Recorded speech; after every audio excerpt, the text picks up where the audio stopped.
Dr. Burke is a PhD scientist retired from the Department of Medicine at the University of Colorado Medical School. He has since worked with several light therapy companies as medical director. His research expertise lies in the area of poor circulation, cardiovascular, and renal in particular. As such, he began studying the role of nitric oxide, the body's natural vasodilator, in the early 1990s.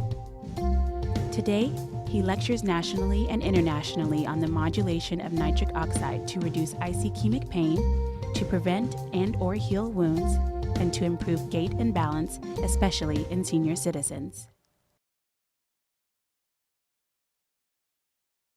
Okay, so if you have Raynaud's, it's probably a good thing if you increase circulation. For example, and I know some of you haven't had dinner yet, so bear with me. This poor lady, as you can see in the far left-hand side, has 4 fingers, not 5. One of them has already been amputated. Why do you amputate a finger in a patient with Raynaud's disease? Because the circulation is so poor that they eventually get ulcers and gangrene and they have to cut the finger off to save the patient. This poor lady had Raynaud's disease and scleroderma on top of it. And the little description down in the lower left-hand side, I'll read it to you if you're in the back of the room. She had these 3 ulcers on her fingers when we saw her. And it was looking kind of bad that she may lose 1 or more of those digits in addition to the one she had already lost. These are the treatments she had received over a 6-month period prior to July of 2005 in 19 office visits to physicians. She had received Vicodin, Percocet, and Methadone. Those were 3 for her pain. She had been given Viagra, which is a vasodilator, as you know if you also watch television.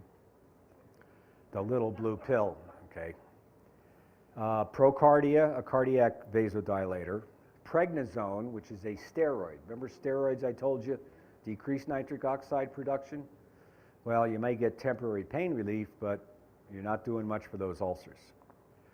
She was given carpal tunnel surgery. She had both nerves on both of her arteries in her wrist cut to try to increase circulation. Nothing worked. So here she is with all those treatments over a 6-month period. On the right-hand side is a picture of her same hand 2 weeks after starting infrared light therapy. It was given 3 times a week, 25 minutes each treatment in someone's office. The results at 2 weeks, as you can see that one finger, the ulcer is virtually gone. Her pain is now significantly reduced. Now, why would that be? Pain, cyclic GMP, just like morphine, nitric oxide, okay. Ulcer goes away, better circulation, pain goes away. Her range of motion is now beginning to increase. She was working with an occupational therapist.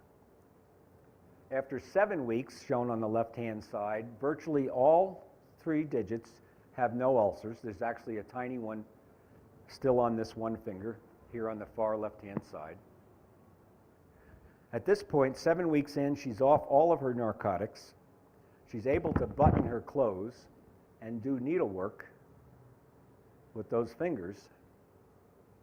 And she was discharged to home because Raynaud's is a chronic disease, as is scleroderma, with a home Avalon unit, a unit that the patient can use and treat themselves every day without coming in 3 times a week to the office or to the clinic. And the final photo, as you can see, shows a nice pink, healthy, reasonably healthy 3 fingers, and she was pretty happy. No surgery, no drugs, non-invasive, drug-free. You will walk on water, ladies and gentlemen. You will walk on water. This happens to be a wound on the leg of a horse. And before treatment, this wound looked like dried bacon. And the beauty is we took an infrared pad and just treated the right-hand side of that wound, not the left. And all of the pus and edema leaked out of the side we treated, inches away, no change. That's how precise you can target the need to improve blood flow in your particular clients. So if they believe it, surgeons believe it, and now there's a tool that does increase nitric oxide and does improve circulation, it might be useful in situations like this. This 88-year-old lady, Health South facility in Denver, was facing an amputation in February of 1999. As you can see in the picture on the left, in January, the reason the surgeon was considering an amputation was because she had an infected ulcer on the back of her leg. She was a diabetic. She had a lot of edema. Her skin was all red. She had flaking skin. And he said, we just can't heal this. We're going to do surgery and amputate an 88-year-old lady's leg below the knee. That's a death sentence. He said to a physical therapist who was using light therapy, why don't you try light therapy on this lady? I'll give you a month. And the physical therapist had her brought in 3 times a week over a period of a month's time and treated the back of her leg over that ulcer, much as like would be done with any Avalon technology. And after a month, the color in her leg is improving, all the sloughing skin is gone, the wound now has edges. It's called marginalized. It actually doesn't look like it's spreading everywhere, but it actually looks like it might have the ability to close. The surgeon said, let's cancel the surgery, let's keep going, do whatever you're doing now, keep going. And a month later, another picture showed that her wound now was almost gone. And the final picture, in a little less than 3 months, treated 3 times a week in an outpatient clinic by a physical therapist using just light therapy, was able to save an amputation in an 88-year-old lady. You will walk on water, folks, I'm telling you. Someone has had knee surgery, it's great, but you're 68 years old, you can't get physical therapy to help you increase your range of motion because there's swelling and infection and edema. Again, light therapy, improvements over a month's time, again, 3 times a week. This is a venous stasis ulcer in the upper left-hand side, 1997. This was a veteran, and he was a Marine, and he had had this ulcer on his leg for 40 years. Even during the service, they would almost heal, break down, almost heal, break down. He would go every 2 weeks to the podiatry clinic at the VA hospital in Denver. They could never get it to heal. It took 5 months, and again, he received an infrared light therapy device to use at home every morning for 30 minutes over that ulcer while he was eating breakfast, reading a newspaper, having a bowl of cereal, watching the Today Show. 30 minutes once a day. It took 5 months, but over that 5 months it healed. The point here is that after 5 months we stopped treating him, took the unit back, you don't need it anymore. Eat your cereal, read your newspaper. Here's the wound 4 months later, still looks great, hadn't broken down again. I saw him last January, 2009. Again, 11 years later, his leg looks beautiful.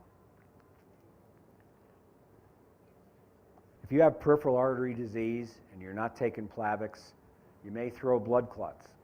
And those blood clots can end up in your toes, as happened to this young woman at Herman Hospital in Houston, Texas. And the doctor who was treating her was using light therapy to reduce the pain from this gangrene that had set in those toes. They knew they were going to amputate. Gangrene is a death sentence, unless you cut those toes off. So she was using light therapy to reduce the pain of this lady because she had been taking 8 Vicodin a day. She didn't take a picture of the foot. 4 weeks into treatment, the lady's saying to the doctor, hey, I'm only taking 1 Vicodin a day. The doctor said, what? Yeah. The necrotic F.I.R, which is the scab, is beginning to lift off. Pain has gone down.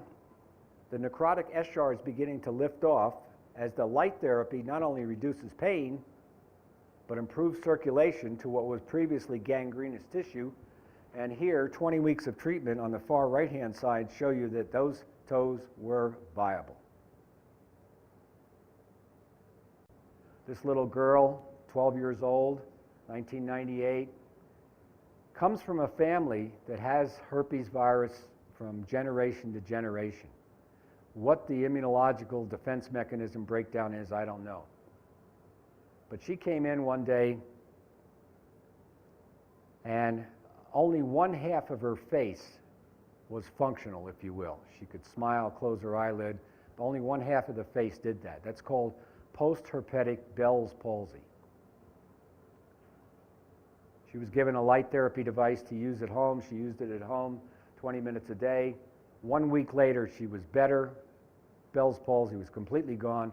We did not get her back in the office until the following week, so that's her picture 2 weeks out.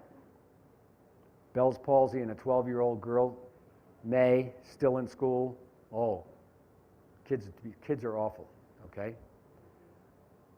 You will walk on water.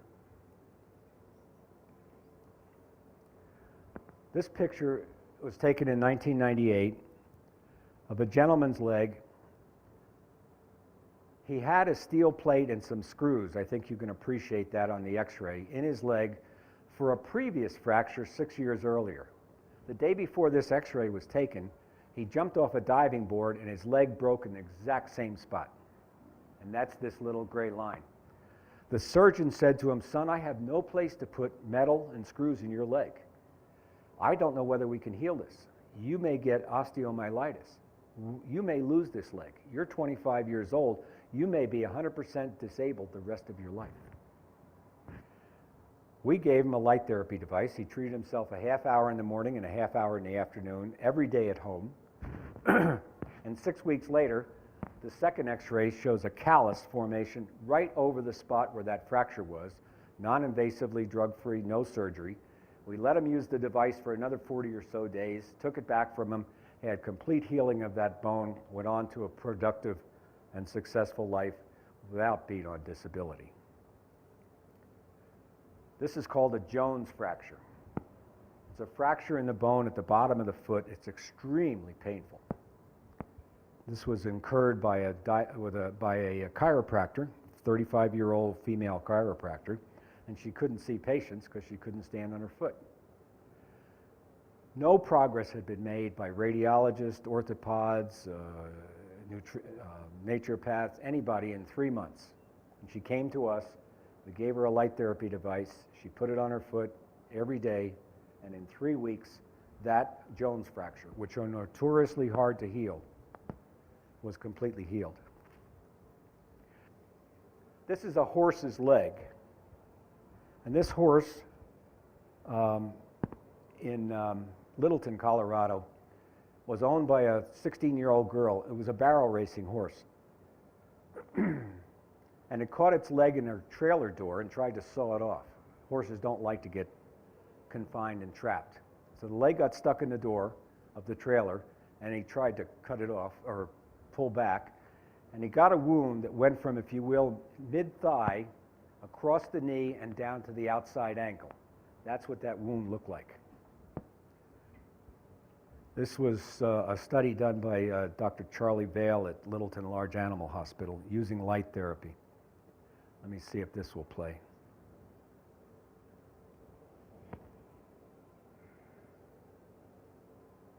Now here's a horse in a stall, not too sterile.